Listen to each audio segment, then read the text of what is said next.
Welcome to the Pop-Off with Gene Fitzmagic and friends. Your daily sports and entertainment radio show, live all over the world. You're going to want to hear what these guys have to say. With their hot takes, recaps, previews, and predictions, sometimes these guys might get along, but most times, they won't. So see what happens when these guys pop off about the world of sports and entertainment.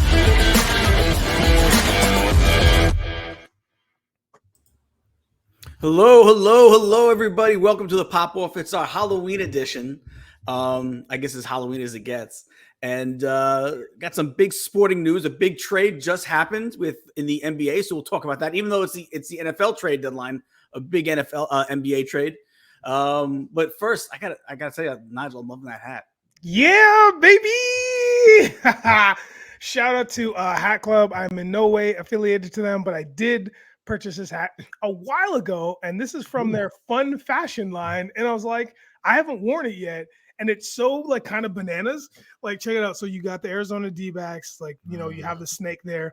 This is nice, like yellow thread with that orange accent, and then you got the purple underneath.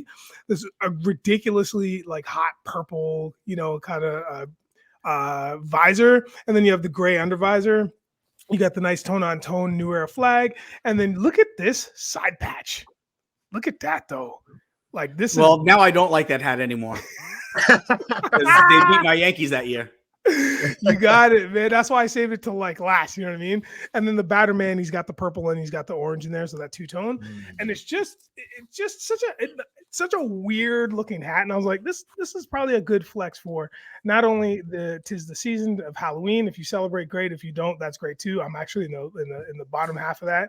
And I just thought, yeah, I'll wear it today. I like it. I'm a flex this one. There you go. And Woody got the Cespedes jersey on, so I don't like that one either. So we are now dressing just for Gene's hate. That's why that's what it seems like. I don't know what to think based on that. Well, you know what? Let's get right into some NBA because they had the huge trade just happened. Finally, James Harden is moving on to the LA Clippers. I didn't think it was going to happen. It's going to happen. Woody, what was your take on this trade? I mean, it's funny because you literally asked last week, is he going to the Clippers? I was just like, I don't know. But that's where he went. This seems like, you know, the NBA, I feel like the NBA really only has two types of trades. Trades that, you know, completely alter the future of the organization, or trades that create a team like that 2012 Lakers team that had Steve Nash, Dwight Howard, Kobe, Pau Gasol, and everyone's like, this is the best starting five of all time, and then they don't even like make the playoffs. And like that happens a lot.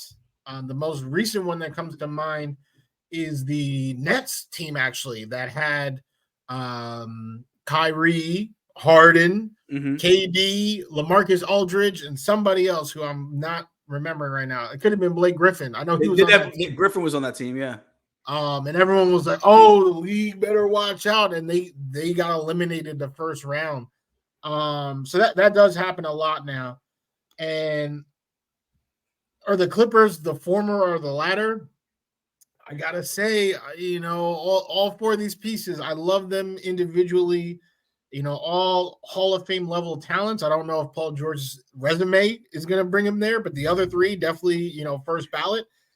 But this looks like a team that would be, you know, top dog in 2017, and that's 6 years ago. You know, that I want them to be good, but health is the big key factor still. If Kyrie, I'm sorry, not Kyrie, if Kawhi and George are still not healthy, then it's all for nothing. Yes. I mean, you know, Harden, I do think, and this is what I think is actually true of Harden and Russ. I actually think they're best being the star of the show with nobodies around them. I think Russ actually does really well elevating others with his, you know, 10 assists. That's what he was doing with the Thunder after KD left. Like, they were still making it to the playoffs. You know, that's where he won his MVP. They didn't go deep, but he actually suffered way more when he had to go back to balancing with the big egos. I think he likes to run the show. And Harden was the same way. Every single, like in Houston, the team was great. That team had their most success when his co-pilot didn't have an ego. Like Chris Paul let him say, all right, yeah, Harden, you the guy. Dwight Howard couldn't do that, right? And he went elsewhere. So I think both of them so I think it's almost like a plan B type move where if Kawhi and Paul George do both go down like they do every single year, it's like, oh, well, these guys can help everyone get up to speed. But the problem is that the guys that they should have been getting up to speed were just traded to acquire Harden. And so now that bench is very thin. It's very thin. Yeah. I wish it was as thin as that bench. That's not the case. Nigel, what's your take on this trade? Have y'all ever seen the Expendables 1 through 3? No. Now, I'm not an Expendables guy. Yeah, I've seen the first one. That's a Stallone, right? Yeah. Okay, right. Yeah. So you can name all that. That's it. You know, Stallone and like who else we got? Jean-Claude. Jason Statham, Schwarzenegger. Basically every action actor in the last 20 years has been. 30 years. 40 years. I forget 40 years. Yeah, and that's what's happening here with the Clippers. We're getting all the hottest players within the last 15, 16, 17 years, all collaborating in this one big blockbuster movie that's not going to make any money. Nobody sees those movies. Some people are excited about it, but it's always like, you know, the people that either grew up with it or just like action would just fluff. And that's what we're getting here with the Clippers. I'm excited to see it happen, but it's fine. I mean, we've done this before, man. We've seen this kind of thing before. So, I mean, Woody makes all the greatest points. It's like in their individualities, when they were with their other clubs, when they were Harden with Houston and Russ with OKC, when they were single, I mean, that's when they shone, man. And they did bring people up. It was fascinating to watch. And then you realize it looking back at it. Now we're putting all these crazy talented ballers together to make these super teams.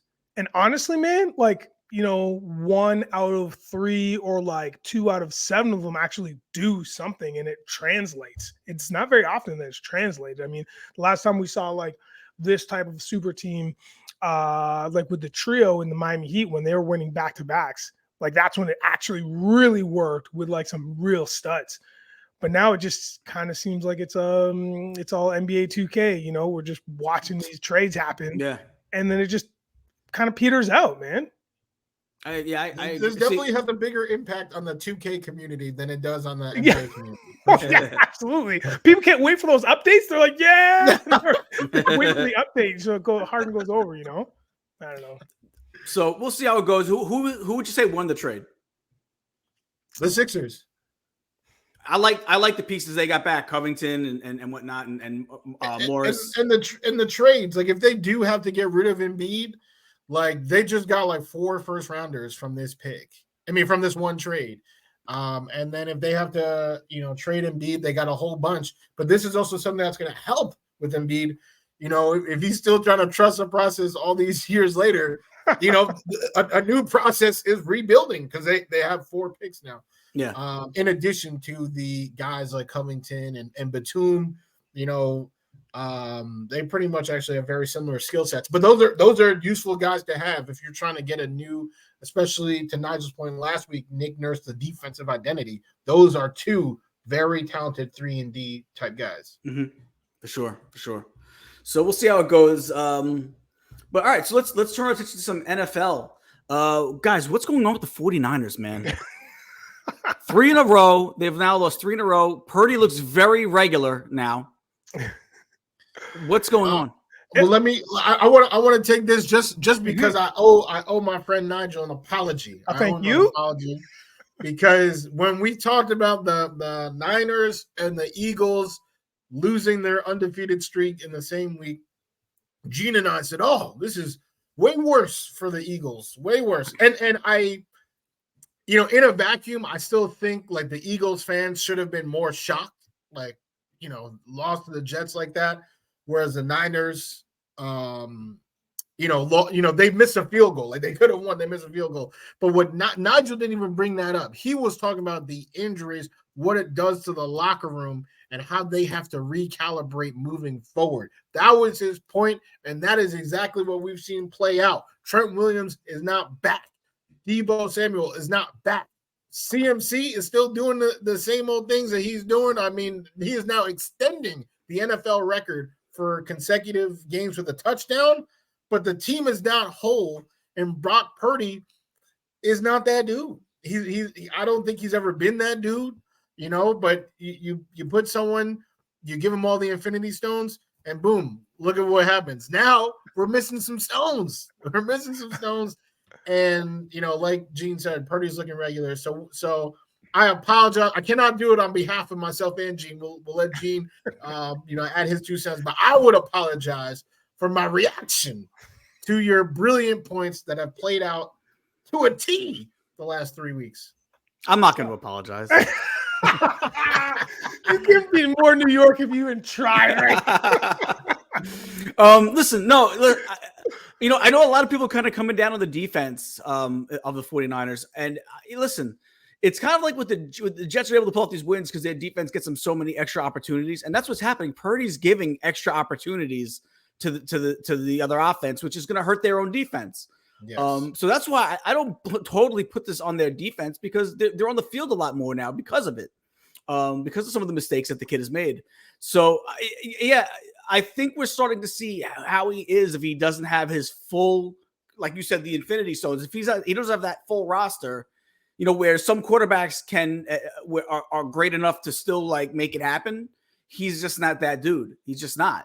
Nigel, what's your take on the 49ers with this streak? Yeah, first and foremost, thank you, Woody, for acknowledging. I appreciate that. I'm shocked at how well that turned out for me. I am sorry for all the 49ers fans. But I agree with you wholeheartedly, Gene. It really is. It's not just the defense, right? Like, I mean, it is. Now, I think I have a slightly different opinion on Purdy as to you guys. I'm going to push back a little bit. I don't – we can't say the guy's great or elite. We can't say anything like that because this is his second year, right? And he was thrown to the Wolves in his first season, like the first time he even touched the ball. It was a wild circumstance that he was put into. However, coming into this season, he's playing clean. I think it's just one of those things where things just kind of catch up. The regular season just kind of catches up, man. And unfortunately, injuries are part of that regular season and bad decisions. And what's the stretch? He's never played the stretch before. This is the most he's ever played consecutively in the NFL. So there's just a lot of things happening. And so I think when you have those pieces breaking down, and again, Gene, shout out to you and your point, if he keeps giving the ball up, interception after interception, now his confidence is going to get down. His offense isn't really, they're not really, they have all the faith in the world for him, with him, about him. But it's like, hey, the line's going to be like, dude, we're doing the best we can here. Like, you need to get our receivers the ball. And then, when the receivers aren't catching, when you have Deebo gone, who's just another threat, Ayuk is obviously, he's a stud as well. But then you have the defense, again, is just tired. They're run down because you keep turning the ball over and they can't create opportunities because they're just trying to keep the stops happening and they can't keep the stops happening. So listen, they're going into their bye right now. They're beat up. They're tired. I'm sure they're frustrated. This bye is going to help them more than hinder. This is going to be a huge thing for them. People can rest up.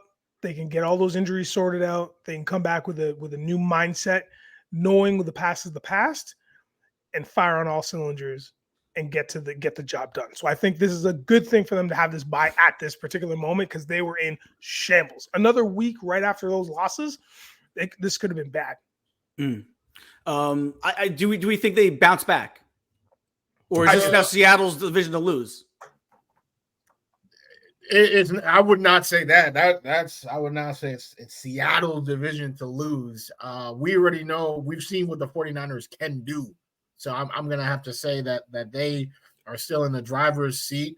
Will they bounce back?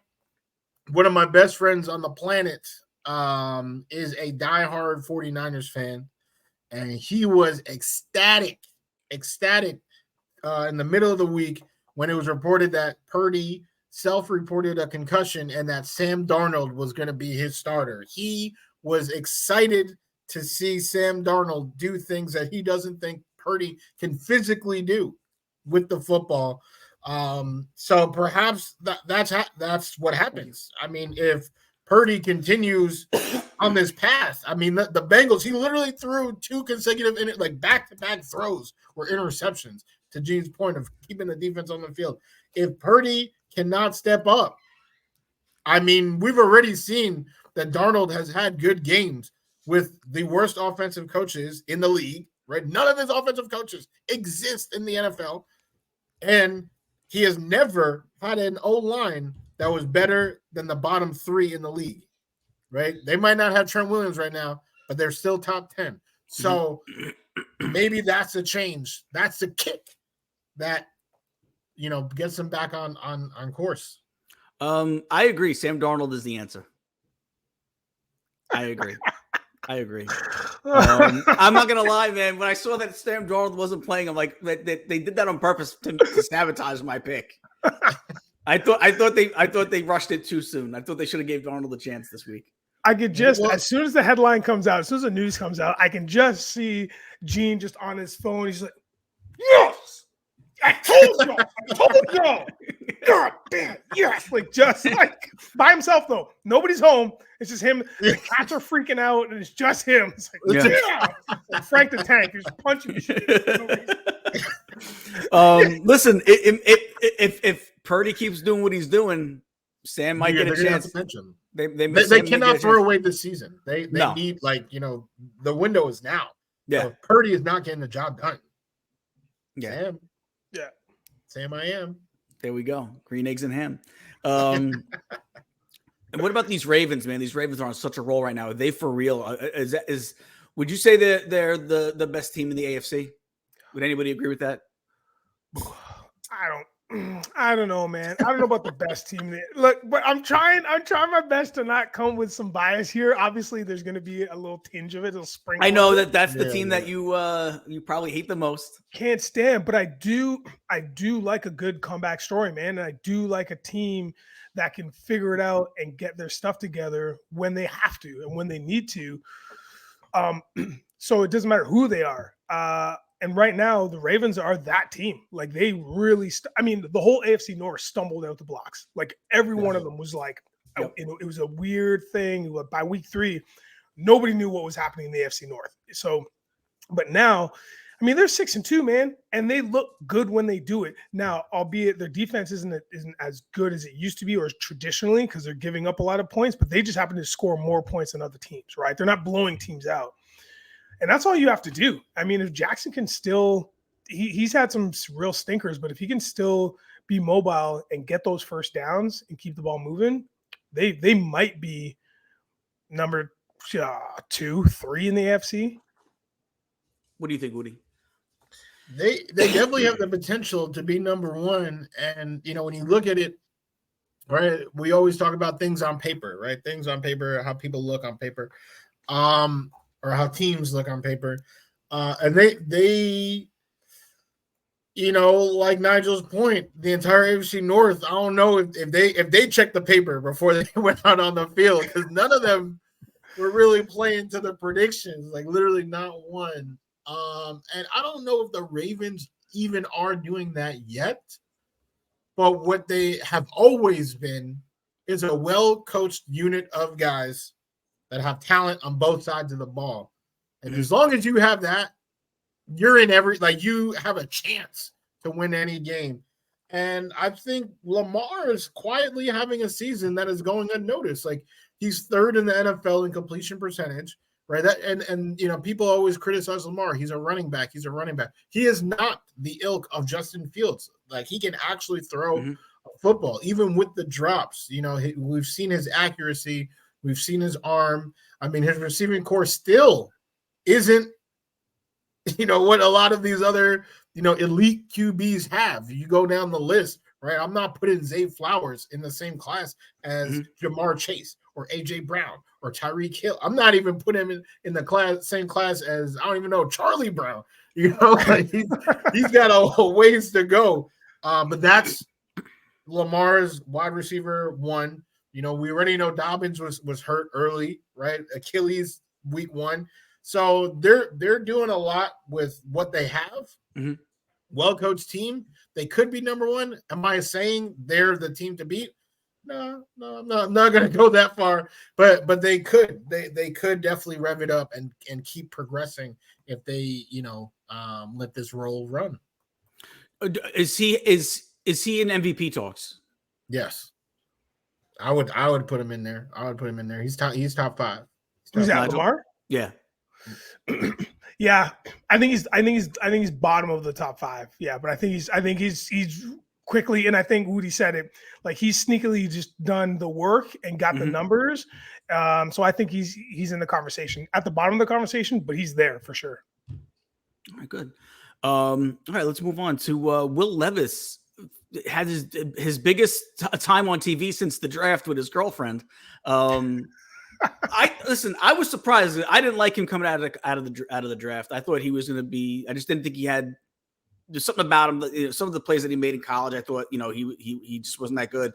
So I was surprised to see him have such an outstanding game one. Is this something that he can? Do you think this could something that he can bring into the next game, Woody? I'm sorry. I drafted DeAndre Hopkins in fantasy because I love DeAndre Hopkins. He's my favorite receiver in the league. I wanted him to be a Jet. He wasn't a Jet. He chose the money. He chose Tennessee. So I drafted him. He's wide receiver 1 over there. And he proceeded to get 0 touchdowns in 7 games. Yeah. So I said, you know what? Let me trade DeAndre Hopkins, see what I can get. Yep. I knew where this is going. I didn't pick him up on the waiver. Keep going, Woody. Tell him. Within 10 minutes, this man had 2 touchdowns. He finished the game with 128 yards and 3 TDs. The boy scored 35 points for the week. That's more than his last 4 weeks combined. So DeAndre Hopkins, you were my boy. You were my favorite wide receiver. But if I see you in Whole Foods, you better square up, boy. First, you don't come to the Jets. I have no idea why. All right, you didn't know that Aaron was going to tear his Achilles. You should have came to the Jets, chase a ring, not the bag. You've already secured multiple bags in your career. You should have chased the ring, okay? And then what you did, how dare you take money from me via fantasy? But I'll go back to the question that Gene asked. I'm sorry. I just needed to get that off the chest. Will Levis, that draft night probably changed his life in a lot of ways. Just the embarrassment, everything, what he was expecting and then what happened. And then getting drafted to a situation where it seemed like, he'd be buried on the depth chart. They already had the starter. They had just drafted Malik Willis the year prior. So to just see him put his head down and grind, he had a decent preseason, right? There were ups and downs. And then finally get his chance because Malik Willis was not great. And do what he did is absolutely astonishing. It's incredible. Like, he should be so proud of that first game. Can he do it again? Well, he definitely has earned the opportunity to do it again, because in that one game he has doubled Ryan Tannehill's passing TDs on the season. So their best bet is to hope that Levis is their guy. Get the mayo on stock, because that's how he likes his coffee, with mayo in it. I know. I'm sorry. I apologize. I didn't mean to say it, but it's the truth. So they better get that mayo on tap. Okay, and let Levis run with it, because that's their only. If Levis is not the guy, then the Titans might have the worst future in the NFL, because they keep striking out on QBs. So give him the shot. What do you think, Nudge? You show up and you decide to show out with 4 TDs and 238 yards. Hey, you're doing good things over there. Tennessee is in rough shape, even though they got a lot of their assets back. But it's like D-Hop, he's got a little bit of a thing. He's questionable. Derrick Henry, like all these things. And this kid decides to show up against the Falcons, who they're in a tailspin, but that we can talk about that later. Yeah, I think going forward, if Tannehill's not if Tannehill is not 100%, don't worry about it. Keep Levis in. I don't think that he can keep this up. I think again he hasn't run into this is just the Falcons. He hasn't run into better defenses. But man, if this is another Brock Purdy situation in terms of showing out early, please, man, yeah, I'll support this kid. This is fantastic. Just don't put the mayo in your coffee. It's weird. It is weird. That's and gross. Yes, disgusting. Oh, I can't even imagine what that would taste like. Yeah, no, don't bother. Yeah. Hey, but if that's what it takes to throw 4 TDs, I mean, somebody hit up Zach Wilson right now. Send all the cases of mail to his house. I mean, we need some TDs. We definitely do. All right, guys. Ramsey finally made his return. Wait, what do you think about Will Levis? Yeah, I don't think it's something that he's going to be able to keep up. I think Falcons weren't really ready for him. There's not a lot of tape on Levis. I don't think he's going to be a guy that's going to be a long-term solution in the league. I really don't. So would you start Tannehill? Like if Tannehill's ready to I'd start Levis again just because he's the hot hand. So I think they've already said he's starting on Thursday. I'd start him anyway. I might as well, ride it while I can and see what he really is. I could be wrong, right? I just don't think he's the long-term solution. I think he caught the Falcons a mediocre defense. That he was able to sneak through it with a mediocre defense, and they weren't really prepared for Will Levis. Again, not a lot of tape on the kid. And I think he did one of the things that Tannehill didn't do. He threw to D-Hop, and that's the one thing. But defenses are going to figure out what he's doing, and who's going to make adjustments is the key. And I just don't think he's their long-term solution. I'll tell you who'll make adjustments. It'll be my boy Mike Tomlin and my other boys, the Pittsburgh Steelers, this Thursday, 8:15. I will say this with the caveat: Thursday games are stinkers, man. They're always stinkers. They're always bad. They're always bad. And right now, Pittsburgh is not playing their best football. So this whole thing could just be a real garbage dumpster fire. That's what it could be. Is Fitzpatrick going to be out this week as well? Do we know? Not sure yet. So we'll see. We'll see. That'll help Will Levis a little bit. Definitely, that'll help him a lot. So not having him on the field. The quick turnaround. Do you think that's something that actually works in Levis's favor?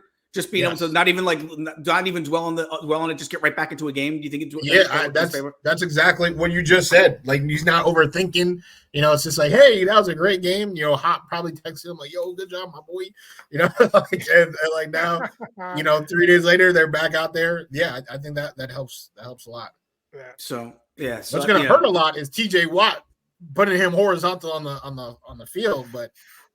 Yeah, well, we'll see. And then, and hopefully the chances of them, it seems like they're going to keep Derrick Henry. Doesn't look like he's getting traded anywhere.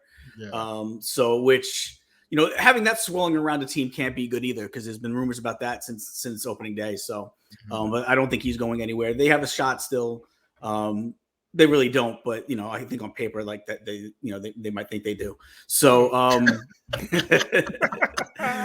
but, all right. So back to the Dolphins. Ramsey with his debut with a pick had a great game.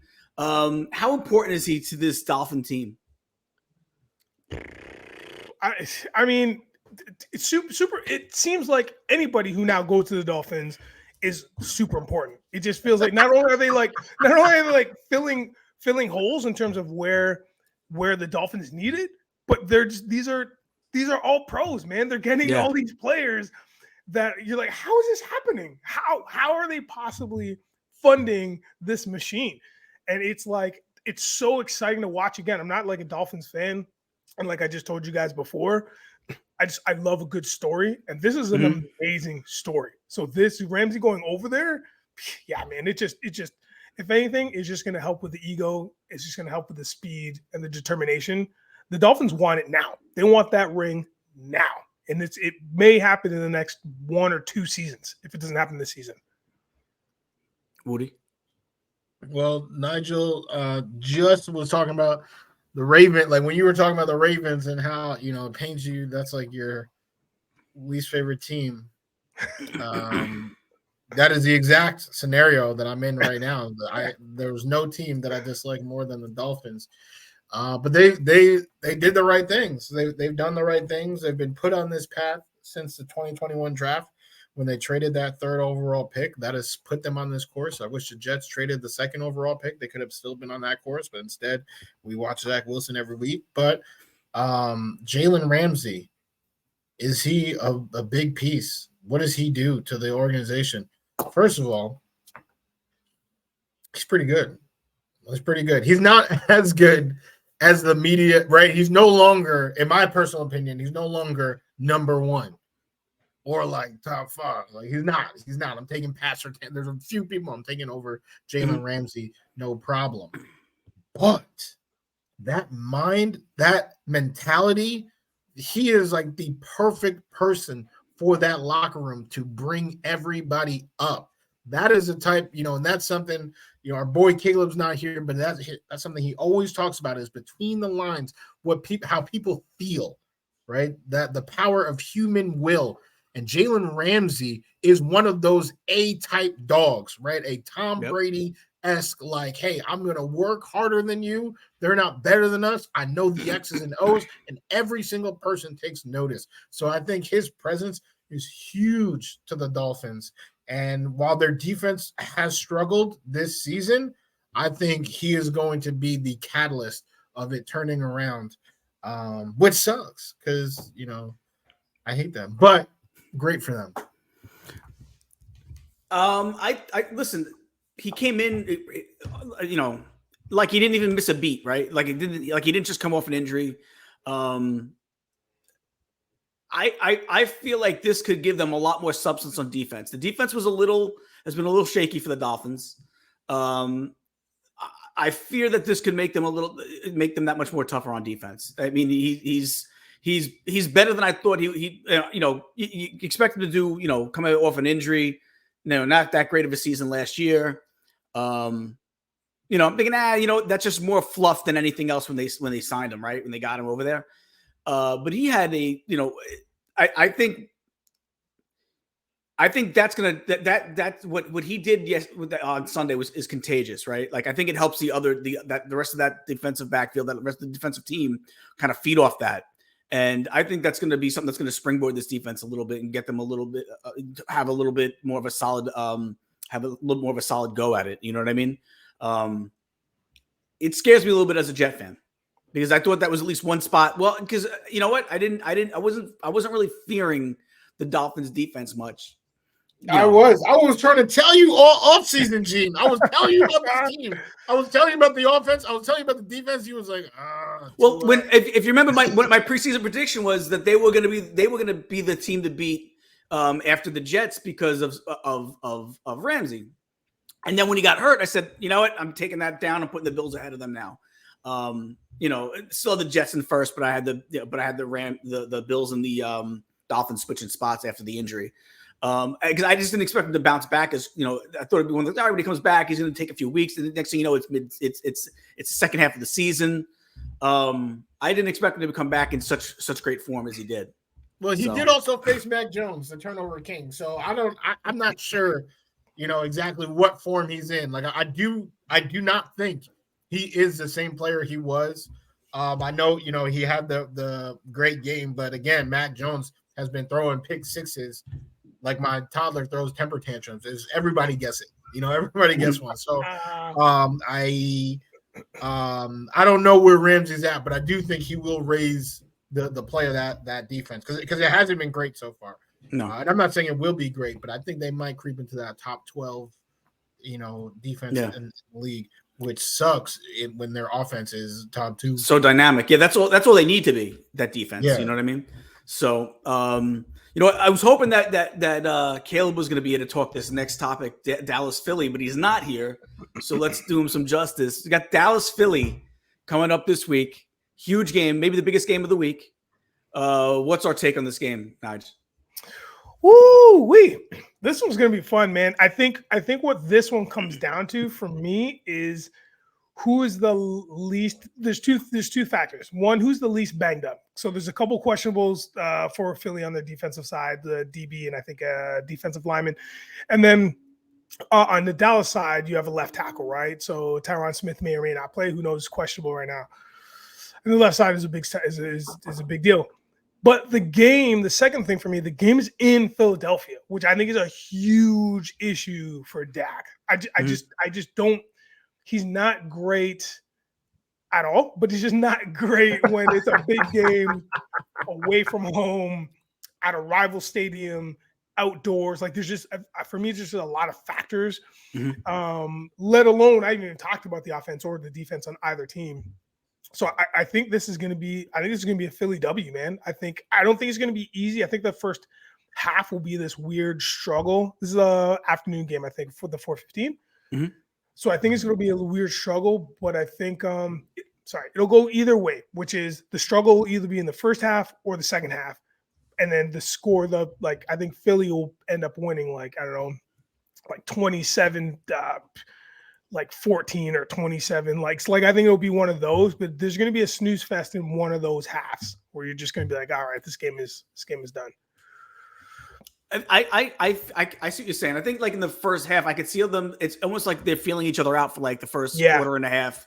Easily, where someone really, where someone really takes control of the game. And I agree. I think it's going to be Philly pulling away in the fourth quarter. I think it's they'll tack on some garbage time points too. I see them winning. I'm not even sure what the spread is right now. Does anybody know the spread? I'm not a gambling guy. No. Man. That's not me. So, well, whatever it is, I feel like they're going to – I know the spread can't be that high, but I feel like this could be one of those games where the Philly wins by double digits, but it has that feel of it doesn't feel like it was that big of a blowout because they're going to keep it close, I think, early. But I think Philly will end up – Dak will make a mistake at the end of the game, and Philly will be able to take advantage of it and pull ahead. Woody, what's your take on it? The Cowboys, that same team, that same fantasy team that I had where I was crying about DeAndre Hopkins, still won by a large margin because I have Dak and CD. And I don't know if you are familiar with what they just did to the Rams. It should be illegal because it was brutal what they did to that team. So they're riding high. The Eagles. I obviously respect the Eagles a lot. They were in my Super Bowl prediction. They look real good, but they've also looked pretty vulnerable, right? They've been fairly vulnerable throughout this season. I mean, even last week against the Commanders, 38-31. And I know that's a divisional game, but so is this, right? So I think that I would not be surprised to see the Cowboys win this game. In the last 4 seasons of the Cowboys and Eagles they face each other twice a year, every year. The last 4 seasons, the only franchise to get a road victory is the Cowboys, right? They've won in Philly throughout that time. So I think they'll do it again. You're taking the Cowboys. I'm taking the Cowboys. Taking the Cowboys. Right. I mean, teams got to lose. Teams got to lose. I think the Eagles are due for one. I know they just had one, but they bounced back nicely. But they're still looking vulnerable. And the Cowboys are a really good team. I think people just like to, say, "Oh, same old Cowboys," but they have an elite defense, and the offense is actually fairly good. Dak is Dak, but when Dak plays like he did last week, they look unbeatable. And then, of course, when he plays like he did against the Niners, they look like they can't win. But most times he is even keel enough, which is why the Cowboys always make the playoffs, because he's pretty much an average quarterback. That's what it is. So if he just plays at that level, I think the Cowboys will secure this dub. See that? Well, that's and that's what it is for me. Because you made a couple good points, and this is what it is for me. It's like with the Eagles, they just lost, right, last week. No, they won, but it was like a very close game against the Commanders. Yes, right. Sorry, yes.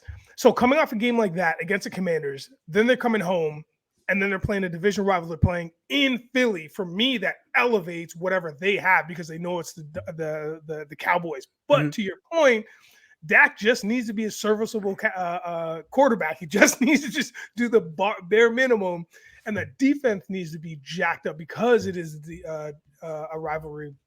Division rivalry. So it's like I get what you're saying. It just this. I think the energy is going to be through the roof. If this was hockey, there would be a fight before, like in warm-ups. You know what I mean? Before, So but do you not expect Dak to make a mistake in that fourth quarter? Yeah, for sure. For sure he will. That's maybe not. Man. He doesn't. That's not a guarantee. If this was a playoff game, it's different. Like regular season, Dak is. I mean, he is truly the Black Kirk Cousins. They're like. He's perfectly fine. He's perfectly fine. That's what I'm saying. He gets too much flack. He is perfectly fine to finish out this game and secure it. I mean, Jalen Hurts, in my personal opinion, is just as likely to make a mistake. Like Jalen Hurts has not been perfect. He has made quite a few mistakes. Fair point. So. Yeah, I'll go Cowboys. No disrespect to Caleb. Lots of love over here, but I think the Cowboys are gonna squeeze out a dub. All right. Well, we do have we're a third of the way through the season, really, right? About a third. So we figured this is a good time to maybe see if there's anybody who wants to make any changes to their Super Bowl predictions. Man, shut up. The way that the pompousness of the way you slowed that down. My pick is 3 games on a 3-game losing streak. So trust me, I'm in the same boat. If anybody, all right, and that anybody is me. Okay, look. Now with the advent of I said let's just clear it. Make sure everybody understands what I said. I said that the Vikings would win the Super Bowl. I said it. And I was like, they're going to do it. They're going to do the thing. And slowly that train, all the wheels have come off. The injuries. They've been hot lately, though. Yeah. But they lost Kirk. Like, that's the last straw, man. Like there's nothing that they can do. So yeah, I'm gonna make an addendum to it. And and unfortunately, I feel like I'm just gonna go the route of the layman because of the way the season has now panned out. I really feel like these are my top 3, 1 to 3. Actually, I'll go 3 to 1. 3 to 1 is 3 is the Dolphins. I think I'm just gonna leave it there. 2 is the Chiefs. Number 1, most likely for me to win the Super Bowl, is the Eagles. Okay, that's the way that I'm going. I left out some key teams, but I think after 6 weeks, 6, 7, 8 weeks, we've seen some stuff, man. So that's where I'm at with that.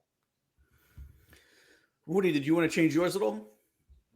Well, my original pick was the Eagles beating the Dolphins. So you're feeling pretty good right now, I think, about yours. All right, we get it. Well, I was extremely certain that the Eagles would come out of the NFC. I feel like that's only been strengthened throughout the season so far. I don't see a team beating them. I think the Lions are wildly overrated. And I think the West, whatever team comes out of the West, we've seen that Purdy is human, and Geno is solid, right? He has a great story and what's happening over there, but the Eagles are on a different level. So I do feel really confident about that. It's the AFC. Will the Dolphins make it to the Super Bowl? That is the big question in my prediction right now. Ramsey is a big plus. The Ravens, though, look, to be something formidable. The Jaguars have quietly won 4 straight, and no one's really talking about them. And the Bengals are getting hot. They are. It's what they did last year too. It is. I wish they were spreading the love to Ridley, but that's a. I think this is the 3rd season they've done something like this. If they continue that trend, actually, I think this is like their MO is always second half of the season, or like just as soon as they get too many games under their belt that can go either which way, then they're like, oh yeah, right. We're playing for a Super Bowl. So I mean, but I don't think they're gonna get that far. I would say the Ravens are probably the biggest threat. I mean, if Rodgers comes back to the Jets, I mean, all the Jets need to do is stay afloat, and I promise, like, just seeing Rodgers on that field, I don't even know what it'll do to that team. Well, And then, of course, let me. All right, finish your point, and then I got a question. all I was gonna say after that was, of course, if Travis Kelce is still dating Taylor Swift, how is the league not gonna keep rigging games for them and just bring them to the That's a for great the point. rematch? So, yeah, I am not going to change my pick. I will stick with the Eagles and the Dolphins, Which was the Super Bowl in Ace Ventura. Yeah, if anybody remembers. Of course we do. That's why we're laughing so hard, because we do remember. So do you? What's the odds you think that if the Jets are like right there in the playoffs, they're right in the thick of it? What do you think the chances are that Rodgers is back at the end of the season? 80. You think that high, huh? I mean, why would he not? He's trying to come back in December. You see him on the sideline now, moving around, throwing the ball. Like I'm like, this guy had surgery a month ago. I think he is literally, if he could play Thanksgiving, like he's trying to play as soon as possible. I don't get people who say, "Oh, he's not coming back." It's not going to be because of him. It's either going to be where the Jets. It's going to be where the Jets are. Yeah, exactly. Like the team is out of contention. No doctor with a real license allows it. Or the offensive line. The Jets' offensive line. I mean, it's pretty down rough. to the fourth center. Like we cannot have Rodgers go back there without the Secret Service to protect our president. You know what I'm saying? We can't. We gotta have something back there. So, if the line, like if they're able to, I mean, we still got 2.5 hours left of this trade deadline, but even not, like if they're just able to get healthy and reshuffle the line, I think the defense is good enough to keep the Jets afloat so that Rodgers week 16, I'm telling you, Garrett Wilson, he's not going to say it because they've been all paid off or whatever. They've been blackmailed to all say nice things about Zach Wilson. But I promise you, if Aaron Rodgers wears a helmet and appears on that field, every of the other 52 active players are going to lose their minds. Up in here. Like, it's going to be unbelievable what we see, just the power of manifestation. Garrett Wilson is going to have a 200-yard game. I just looked at the trade wire. I don't know if you guys knew about this one yet. Montez Sweat from the Commanders just got traded to the Bears. I just thought, like, I just refreshed it and I was waiting for all the points to be made up, and I was like, all right, cool, here's some information. Yeah. So there's one trade that's gone down. I don't think we're going to see the big names like we thought. So this they're taking calls on Chase Young as well. Patriots are taking calls on Ezekiel Elliott. I don't think the Jets are going to move any of their guys either. Who wants to trade for Cook right now? Like, why? Why would you trade for him? I think somebody might sign him if the Jets released him for depth at a cheaper price, but no one's taking on the rest of that contract. So but what's your take? I asked both of you guys this, and just because it just happened. Do you think Cousins ends up back in Minnesota next year? Like, what do you think his future is? Just on a whim. I know we didn't talk about this one before, but I just thought about it as we were talking about the Vikings. After watching the I don't know if you guys seen the documentary Quarterback, I feel like the whole world, like that was like the big takeaway everyone always got was like, damn, like, Kirk Cousins is a good dude. Not too much feedback on Mariota or Mahomes, but everybody, I feel like America fell in love with Kirk Cousins. So this is definitely tough.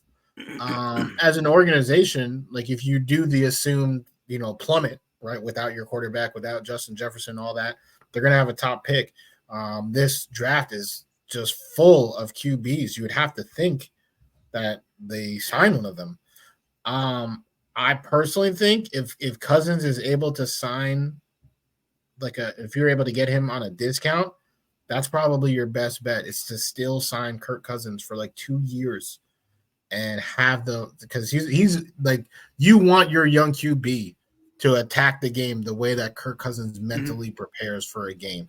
Let that young QB's physical attributes surpass Kirk. Like, that's Kirk's limitations are all physical, right? But the way he approaches the game, the way he approaches his teammates and everything like that, you want that absorbed. So if I'm a Vikings, front office, that's what I would do. Come back, Kirk. Let's try to win that Super Bowl that you want. 2 years. Here's your shot. You still got Jefferson. You got everybody now, right? Everybody's going to be good. And then we got this new kid, to take the reins after this window. What do you think, Nigel? 100%. Same thing as Woody. He literally took the words out of my mouth. If he didn't say it, I was going to say it. You kind of get a discount, or you save as much money as you can, or just keep him at what he is. Sign him for like 2 years. I was thinking 1. Again, 2 is perfect, but mostly for the tutelage, right? Mostly to be that vet, because there is some hot quarterbacks coming out of the NCAA this year, Div 1, and maybe even Div 2, who knows? But yeah, I think he stays. His legacy seems to be a little bit too great in Minnesota right now for him to get traded or booted, especially coming off of an injury when he eventually does. Yeah. I think that's, I think you guys that nailed it. That's definitely the way to go. You get them there. You whoever you draft, you don't just plug in right away. You let them learn for a year behind Cousins, and then that next year you let them decide, let them duke it out in the preseason, the second year, and maybe Cousins is that guy that sits behind him, kind of teaching him the way. Cousins is no spring chicken either. He's been in the league for a lot of years. So it's about that time, I think, where he's going to start winding down his career anyway. But he definitely has a few years left in him, I think. So that's probably what I would do as well. All right, before we get out of here, let's, it is the World Series. It is 2-1 Texas over Arizona. How do we feel like the rest of the series is going to go, Nigel? Woo! And this is why I'm wearing my Diamondbacks hat right now, because too much to my chagrin, when I called it Philly and Philly all the way, the Diamondbacks literally cleaned them up for 2 games, and it was a very. I think it surprised a lot of people. That was a surprise. I think. Yeah, big time. And I think I mentioned this before. It's like the Diamondbacks are the least winningest team to be where they're at right now, to be playing for the World Series against Texas. Next 2 games are in Diamondville. They're in Arizona, so I think they'll come back and win. I think they'll tie it up, because it's what, 2-0, right now? It's 2-1 right now. 2-1. 2-1. Oh yeah, for sure. I think they'll go up 3-1, 3-2, and then Texas will probably finish the job. Take it in Texas, right? I think so. What do you think, James? I specifically wore this shirt because this is the first time even talking about baseball since the last time I wore this shirt, which was at a Mets game with my grandfather. I don't even know the year it was, but I have looked at the numbers, and Gene, you said last week the run that Garcia is on right now. He's still done some work in the World Series. I feel like that's been the catalyst when he was 0 for 3. They took the L, right? But when he's out here slugging, we got the 2-0. So I think that I think they got this in 6. I'm gonna take Rangers in 6. You know what? That's I like that pick. I would say the same. I think they're going to split the next 2 in Arizona and then come back and win it first game in Texas. Exactly. So, but yeah, so that's what I got. That's going to do it for this week, guys. Great job. Last words, Woody. I actually had words that I thought of, but I completely forgot them. I specifically was like, oh God. This would be nice for the episode. Oh my gosh, I can't believe it.